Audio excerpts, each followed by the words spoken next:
Fortunately, it pays for itself. So first, on the student debt, you pay for that through a quantitative easing, which is essentially expanding the money supply. That's a bad thing to do in the case of bailing out Wall Street, because it did not create a more productive economy. It simply enabled more reckless gambling. But if you are undertaking a quantitative easing in order to make the economy actually more productive, there is no more productive a stimulus package than repatriating an entire generation that's been hung out to dry and allowing them to bring their passion, their love, and especially their training and the skills that have been so hard won.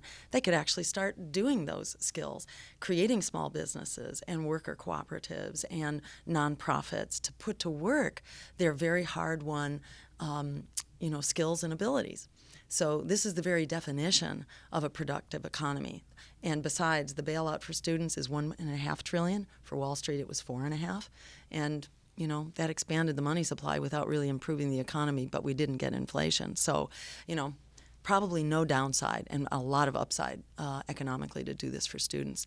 In terms of the costs of the Green New Deal, well, the benefit there is, number one, we get so much healthier. The studies actually show, and there are very detailed engineering studies, as well as Cuba's experience, where their health massively improved. And they spent $0 on it, okay? So we're spending $3 trillion, and in the world of health, and my background is as a medical doctor. I'm a physician, not a politician. I'm just practicing political medicine because it's the mother of all illnesses, if you know what I mean. The $3 trillion that we spend on healthcare a year are widely understood to be largely preventable by a healthy food supply, and that food being affordable, eliminating the food deserts, et cetera, and the very sick food system that most people consume in this country, where 1 out of every 2 Americans has one chronic disease or another.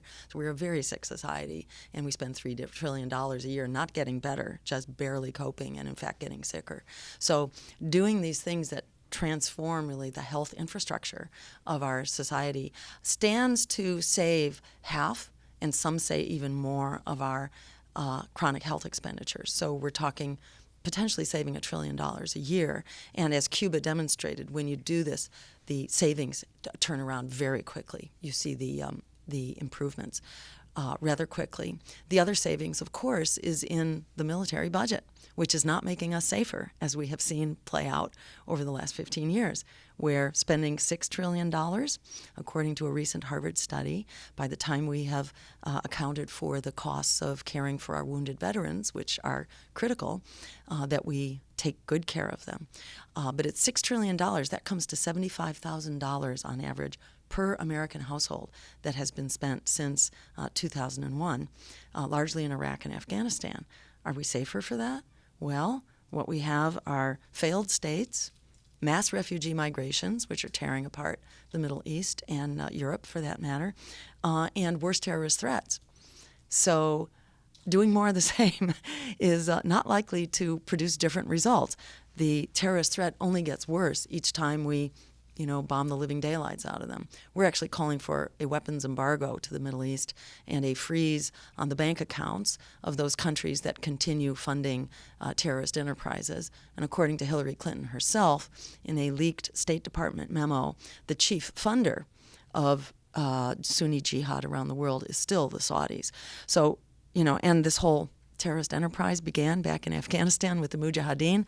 This was a brilliant idea of the CIA and the Saudis to make this an international religious movement in order to disrupt the aims of the Soviet Union in Afghanistan.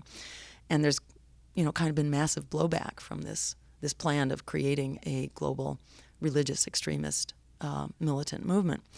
So the bottom line is, you cannot, with one hand, fight terrorism while we and our allies fund terrorism, train terrorists, and arm terrorists, including $100 billion of armaments that have been sold to the Saudis within the last 2 terms of the Obama administration, and much of it under Hillary Clinton.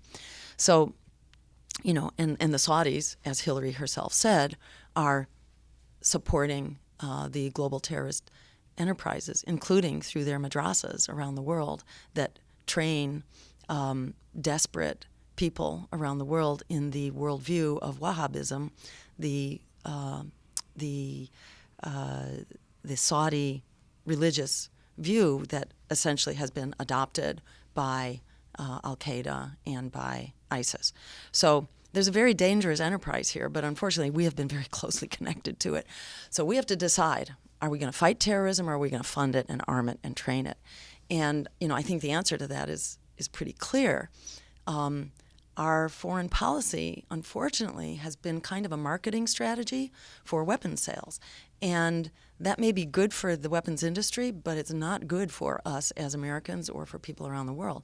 So we need to find another industry to take its place. And clearly, we have another real enemy here that's actually shared around the world, and that is the climate threat, which threatens to wipe us all out.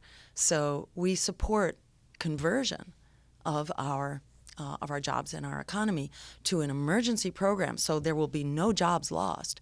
In fact, there will be many jobs created. We know that for every dollar spent in fossil fuel and nuclear industry, for example, we can create 3 jobs in renewable energy.